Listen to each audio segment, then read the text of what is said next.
নোয়াখালীতে বন্যার ফলে দুর্যোগ এখনো কাটেনি। এর মধ্যেই বন্যার প্রভাব পড়েছে চালের বাজারে। ভোক্তা পর্যায়ে সব শ্রেণীতে বেড়েছে চালের দাম। নোয়াখালী জেলা শহর মাইজদী পৌর বাজার থেকে যুক্ত হচ্ছেন প্রতিনিধি ফয়জুল ইসলাম জাহান।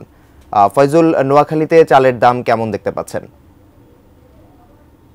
মাহাতির, আগস্টের শেষ ভাগে নোয়াখালীতে যে বন্যার সৃষ্টি হয়েছে সেই বন্যার দুর্যোগ এখনো কাটেনি। এর মধ্যে মরার উপর খাড়ার গা দেখা দিয়েছে যে চালের বাজারে অস্থিরতা।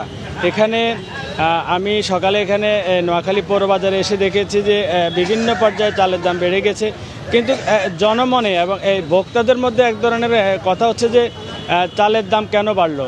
তারা যেটা দেখতে পাচ্ছেন এখানে তাদের যে অভিযোগটা হচ্ছে যে এখানে এক ধরনের অসাধু সিন্ডিকেট। কারণ তাদের অভিযোগটা হচ্ছে যে এই সময়টা কিন্তু ধান চাষের কোনো ক্ষতি হয় না।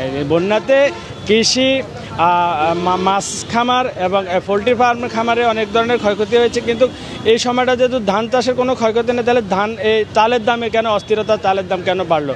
তো এখানে আমি যে বিষয়টা দেখতে পাচ্ছি পৌরবাজারে ঘুরে চালের যে দামটি সেটি হচ্ছে যে নিম্নবিত্ত যে চালগুলা, যে গুটিসন্না বা যে মোটা চালগুলা, সেগুলা যেখানে আগে বন্যারে আজ থেকে 20-25 দিন আগে যেখানে 2550 টাকা ছিল 50 কেজি এক বস্তা চালের দাম, সেটি এখন 2700 থেকে 2750 টাকা।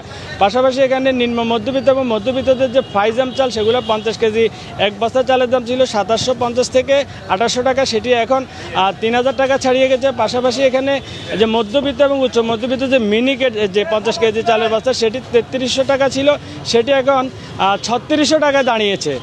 তো এ হচ্ছে যে এখানে যে খুচরা ক্রেতারা যারা, তাদের দাবি হচ্ছে যে জেলা প্রশাসন থেকে যেন যে ভোক্তা অধিকার সংরক্ষণের মাধ্যমে এক ধরনের বাজার মনিটরিং পরিচালনা করে অসাধু সিন্ডিকেটটি ভেঙে দেওয়া হয়। কিন্তু এখানে আমি নোয়াখালী যে ভোক্তা অধিকার সংরক্ষণ অধিদপ্তর, সেখানে তাদেরও এক ধরনের অভিযোগ যে ভোক্তা অধিকার সংরক্ষণ এই প্রতিষ্ঠানটি নামে আছে, কিন্তু মাঠ পর্যায়ে তাদের কোনো কর্মতৎপরতা দেখা যাচ্ছে না, এমনটি তাদের অভিযোগ। এ হচ্ছে নোয়াখালী চালের বাজার নিয়ে আমার কাছে সর্বশেষ।